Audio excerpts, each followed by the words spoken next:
Hello and welcome back to another update where we cover the latest developments in the Israeli-Palestinian war.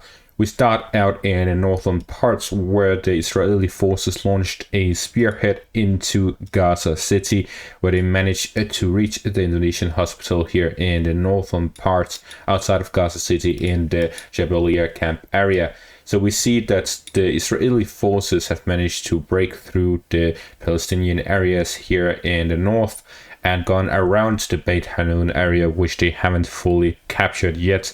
Fighting continues in the urban outskirts of the city area. So we see that the Palestinian forces still have some locations here in the northern parts, as well as in the Beit Hanun and Asbet Beit Hanun areas, where we see that the Israeli forces are facing off against those Palestinian forces. But they bypassed all of that straight to the Indonesian hospital, which is the start of the Jabalia area.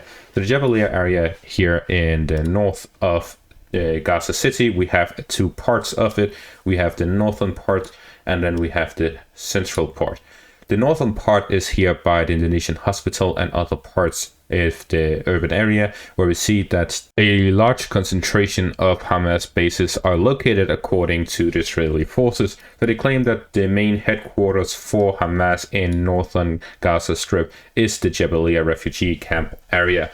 So with this, we see that the Israeli forces are storming this area from the northern direction. With that, they are now facing off against the Hamas forces in the Jabalia area from the northeast, the northwest, and the western parts, as well as in the southern parts of the area through Gaza City. So with this, we see that there's a heavy focus on the Jabalia area, which is clearly the main target.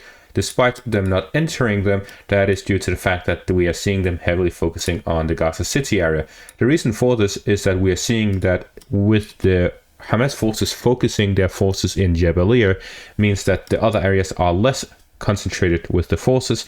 We see how the Israeli forces have not managed to capture Beit Hanun yet have managed to capture half of Gaza City in the western area.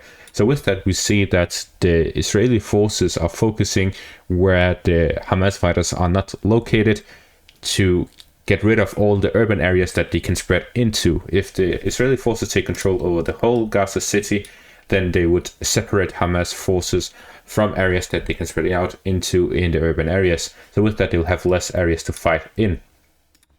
At the same time, we also see that there is some pressure here by the Gaza City. There's yet to be reported that they have closed this area right here, but it's likely going to happen very soon if it hasn't already happened, with no reports of it. But this is because we see that there is hardly any possibility of Hamas fighters having any large concentration of forces in this area. Although we do see that with the Hamas fighters' use of tunnels, they are likely to be located in areas under Israeli control, because although the Israeli forces have captured these areas, they do not have full control over them, as they haven't located all of the tunnels yet. The tunnels are located bit by bit with the Israeli infantry, and we have this video from the Israeli place from the Israeli perspective, with them storming important positions to reach the areas where they find the Hamas fighters to be concentrated, trying to gain control over the areas where there isn't a large concentration to try and rid the Hamas fighters of urban areas they can spread into, and then trying to grind down the Hamas fighters in that process. We then have this footage from Hamas to the topic of the upcoming ceasefire, which in short is 4 days where there's the hostage exchange of 50 civilians taken by the Palestinian forces in exchange for 150 civilians taken by the Israeli forces on the West Bank, and other Palestinians held without charge, and an additional 10 Israeli hostages for every additional day of ceasefire. So there's a possibility of extension until a limit of about 9 days, where 100 Israelis are exchanged in exchange for 300 Palestinians in Israeli prisons. If you want to know more about that, then I have a video on that. But on topic, we see that this is only going to be a temporary ceasefire, and it is unlikely to be extended beyond at most those 9 days. And after that, we have to look at what happens next. And from that, we have these two tweets. The first one is by Emmanuel Fabia, who is a Times of Israel military correspondent. And he writes, The IDF has no plans to allow Palestinians to move back to northern Gaza when the military expands its ground offensive into the southern part of the Strip. It instead plans to direct the civilian population to areas away from the expected ground offensive in southern Gaza in order to reduce civilian casualties.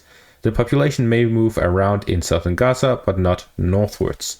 And then if we take a look at that, the IDF has declared the small Al-Mawasi area on the southern coast of Gaza as a safe zone.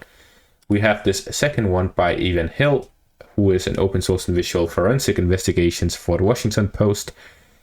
He puts that on a map, and as we can see, Al-Mawasi area is this tiny section here in the southern Gaza, which is definitely not big enough for 2.3 million people. As we see here, this is the top tweet. For 2.3 million people, how? Because there's no way that people who lived in this whole area can fit into this small area. It will at the very least be very chaotic in this scenario that civilians go to that area as a humanitarian zone, because it is very small and there will be a lot of people there, and there would be a lack of food, medicine, and so on.